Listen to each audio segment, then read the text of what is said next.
चूड़ी ले लो चूड़ी, रंग बिरंगी चमचमाती चूड़ी। टूनी चिड़िया बहुत ही गरीब हो गई थी।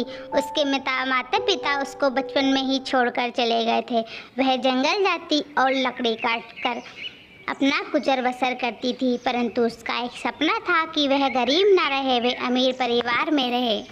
हर रोज़ की तरह जब टूनी चिड़िया लकड़ी काट रही होती है तो उसको कालू कौआ देख लेता है और वह पहले ही नज़र में टूनी चिड़िया को पसंद कर लेता है और शादी करने का फैसला ले लेते हैं।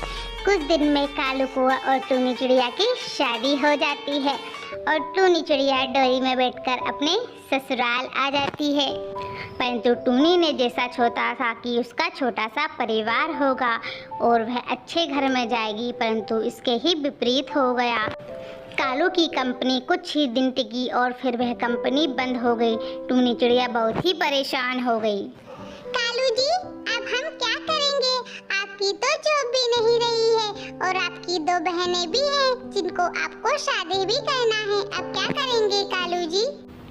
हाँ टूनी, मेरी जॉब तो छूट गई है, परंतु तुम चिंता नहीं करो, मैं कहीं ना कहीं से जॉब ढूंढ ही लूँगा। तुम मुझ पर छोड़ दो और तुम निश्चिंत रहो। ऐसे ही 2 साल बीत जाते हैं और बच्ची कुची पूंजी से कालू अपनी बड़ी बहन की शादी कर देता है और उसे डोली में बिठाकर ससुराल पहुंचा देता है। 1 साल बाद टूनी चिड़िया एक बच्ची को जन्म देती है। कालू जी, अब हम क्या करेंगे? अब तो हमारी बच्ची भी हो गई है।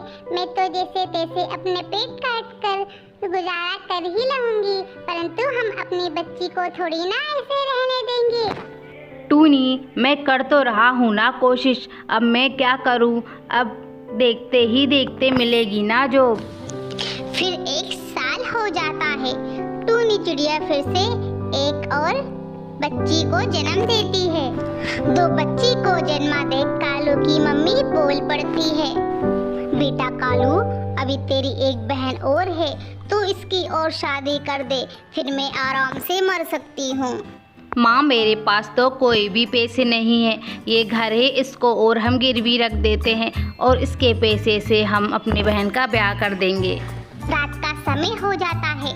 टूनी चिड़िया और कालू को बात करते हैं। कालू जी, तुमको अपनी बहन की तो चिंता है, परंतु तुम्हारी दोनों बेटियों की बिल्कुल भी चिंता नहीं है। अब वो बड़ी हो गई हैं। मैं 10 रुपए के दाने के लिए अपने बच्चे को नहीं तरसने दूंगी। अरे टूनी, मैं परेशान हो गया हूँ, मैं पढ़ा लिखा हूँ, तुमको क्या लगता है अब मैं ठेला लगाऊँ? मैं नहीं कर सकता हूँ। तो मुझे लगता है फिर मुझे ही कुछ ना कुछ करना पड़ेगा। मैं अपने बच्चों को ऐसे तो नहीं देख सकती हूँ। फिर किस दिन बाद कालू की बहन की भी शादी कर देते हैं। दिनों दिन कालू और टूनी चिड़िया की लड़ाई होती है और कालू कौआ परेशान होकर नदी में कूदकर अपनी जान दे देता है। अब तो मैं बिल्कुल भी अकेली पड़ गई हूँ। सारी जिम्मेदारी अब टूनी चिड़िया पर आ जाती है। टूनी पे तरस खाकर सभी लोग उसको कुछ न कुछ देने लगते हैं। अरे टूनी, मांगने से क्या होगा, कुछ काम धाम भी कर लिया करो, ऐसे तो गुजारा नहीं होगा।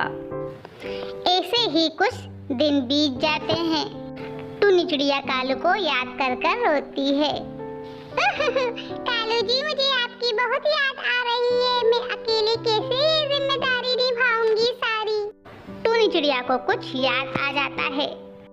मेरा एक दोस्त है, उससे मदद मांग लूंगी, वो बहुत अच्छा है, शायद वो मेरी कुछ ना कुछ मदद कर दे। अगली सुबह टूनी सास के पास जाती है। माँ जी, मुझे ही काम करना पड़ेगा, अब घर में एक भी दाना नहीं है, कुछ ना कुछ तो करना ही होगा ना। टूनी, तुम क्या करोगी? भला तुमको कोई कुछ काम आता है क्या जो तुम काम करोगी? हाँ जानती हूँ माँ जी, परंतु कुछ ना कुछ तो करना ही पड़ेगा, ऐसे तो मेरे बच्चे और आप भूखी ही रह जाओगी माँ जी। ठीक है टूनी, अच्छे से जाना, और आज का जमाना बहुत खराब है, थोड़ा चंट चालाक बने रहना, ठीक है। टूनी अपने दोस्त भूरा चील के पास पहुंच जाती है। भूरा, ओ भूरा, क्या तुम मेरी मदद करोगे? मैं बहुत ही उदास हूँ, मेरे बच्चे और माँ जी भूखी है। क्यों टूनी, तुम्हारा पति की तो अच्छी जॉब है ना, वह काम करता है। मेरे पति को शांत हुए 1 साल हो गया है भूरा चील, मुझे कुछ भी समझ नहीं आ रहा है।